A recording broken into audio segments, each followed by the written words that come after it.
everyone. Hope you all are doing good and are safe at home. I am Satakshi Kumari and today we will be discussing on the topic the golden era of Doordarshan. Doordarshan celebrates 60 years of bringing television to India. Something about Doordarshan. So Doordarshan, also known as DD, is an autonomous public service broadcaster founded by the Government of India, owned by the Broadcasting Ministry of India, and one of the Prasar Bharati's two divisions. One of India's largest broadcasting organizations in studio and transmitter infrastructure. It was established on 15 September 1959. Doordarshan, which also broadcasts on digital terrestrial transmitters, provides television, radio, online and mobile service throughout metropolitan and regional India and overseas through the Indian Network and Radio India. The channel began modestly as an experimental broadcaster in Delhi on 14 September 1959 with a small transmitter and a makeshift studio. Regular daily transmission started in 1965 as part of All India Radio, with a 5-minute news bulletin read by Pratima Puri. Salma Sultan joined Doordarshan in 1967 and became a news anchor. Krishi Darshan debuted on Doordarshan on 26 January 1967 and is an Indian television's longest running program. So now I'll introduce to our today's guest. And today we have amongst us a super talented and famous YouTuber who has an amazing balancing skills. That is the way she balances her YouTube channel and her family, who works day and night but does not regret at all. Not all women can balance their professional and family life, and she is none other than my mom, Mrs. Priyanka Kumar. And you all know her as Chavi, who runs a super amazing channel named General Talks with Chavi. So how are you feeling, Mom, that I'm taking your interview?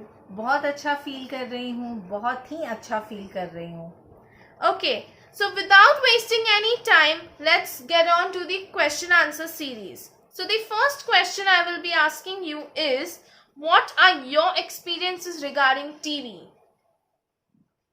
मेरे time में TV का मतलब दूरदर्शन था, यानी कि DD, जिसे मतलब आज 50 चैनल रन करते हैं, 100 चैनल, 1000 चैनल, लेकिन हमारे टाइम में सिर्फ एक टीवी का मतलब एक दूरदर्शन था. उसके ऊपर जो भी प्रोग्राम आते थे बस हमें वो देख करके ही मज़ा आ जाता था. बार बार चैनल रिमोट उठा करके चैनल बदलने की ज़रूरत नहीं पड़ती थी.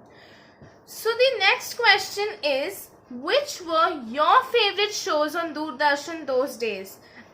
तुम्हारे टाइम में कौन से ऐसे शोज थे जो तुमको बहुत ज्यादा पसंद थे? जैसे रंगोली, चित्रहार, देख भाई देख, रामायण, बहुत सारे, विक्रमादित्य की कहानियां और चंद्रगुप्त, सिंहासन Battisi. I've heard about Shaktimaan 2. Yes, Shaktimaan 2 और ये सिंहासन बत्तीसी, ये सब जो है वो बहुत फेवरेट और बहुत फेमस सीरियल थे, जो आज भी अभी फिर से जो है बहुत सारे चैनल जो है सो फिर से उसको दिखला रहे हैं. सबका टाइम आया, दूरदर्शन का भी टाइम आया. So the next question is it true that during those days अगर टीवी काम नहीं करता था तो you have to go up and shake the antenna? बहुत टाइम, मतलब उस टाइम में ऐसा होता था कि नेपाल से एक सैटरडे के दिन, यानी कि शनिवार के दिन, एक हिंदी फिल्म आता था. तो उस टाइम में मुझे याद है कि दिल है कि मानता नहीं मूवी आ रही थी डीडी के ऊपर. तो उस टाइम में उस फिल्म को देखने के लिए मैं तकरीबन 50 to 55 टाइम्स मैं छत के ऊपर गई थी. सीढ़ी से जाना और एंटीना को घुमाना, ताकि और पूछना, ऊपर से आवाज देना कि भाई वो आ रहा है ना, दिख रहा है ना, मूवी दिख रहा है ना. मतलब कितनी बार आना जाना होता था एक फिल्म को देखने के लिए, लेकिन उसका मजा ही कुछ और होता था. वो आजकल के 500 चैनल पे भी नहीं है. And next question is, Has Doordarshan changed comparative to your days in terms of their content? आपके दूरदर्शन के टाइम में और उस टाइम के दूरदर्शन में कंटेंट में कुछ फर्क है? बहुत ज्यादा। पहले के दूरदर्शन जो था उसमें और आपका अभी का अगर आप देखती हो तो आप न्यूज रीडिंग का ही देख लो, जो उस समय जो वो न्यूज रीड करते थी या करते थे, और आज अगर न्यूज रीड करते हैं तो बहुत ज्यादा प्रेजेंटेशन में बहुत फर्क आ गया है। प्लस दूरदर्शन में जो अभी शुरू हुआ है, आपको लोकसभा टीवी, राज्यसभा टीवी, ये सब अगर आप न्यूज देखते हो ना, तो ये जो बाकी सारे चैनल्स के जो न्यूज आते हैं ना, वो मुझे ज्यादा बेटर, कहीं ज्यादा बेटर लगते हैं डीडी के। Next question, the most popular shows those days. उन दिनों बहुत कम शोज होते होंगे जो पॉपुलर होते होंगे, जैसे आज भी है, तो उस समय कौन से शोज ज्यादा पॉपुलर थे? सबसे ज्यादा तो पॉपुलर था वो रामायण।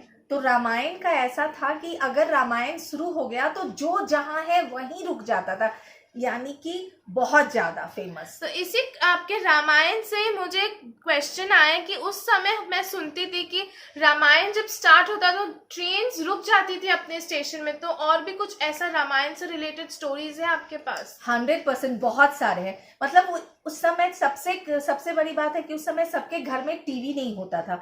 तो अगर 10 घर है या 20 घर है तो किसी एक घर में या 2 घर में टीवी होता था। तो एक तो टीवी इंपॉर्टेंट होता, उस पर से रामायण। तो संडे के दिन मुझे याद है सुबह 8 या 9 बजे के करीब में रामायण आता था, और उस टाइम में जो जहां होता था, जिसके घर में, ये नहीं कि उसके घर नहीं जाना है, वहां नहीं जाना, बस पहुंच जाते थे। और रामायण अगर आ रहा है ना तो समझते थे भैया भगवान राम ही है साक्षात, उनकी पूजा करना और ये सब करना सब शुरू हो जाता था।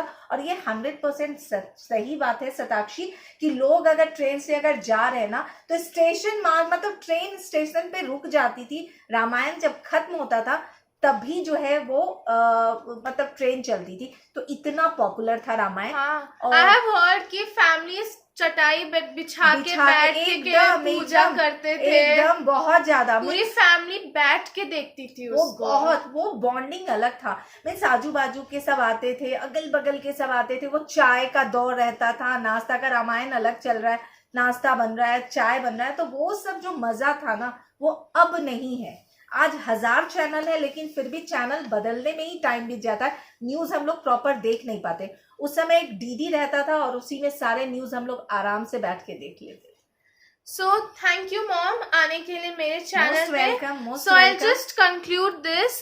So I'll just tell you my references from where I've taken the introduction of the today's topic, the golden era of Doordarshan. So the introduction of Doordarshan is taken from Wikipedia, and that's it, and all are my content itself. So thank you mom. Welcome.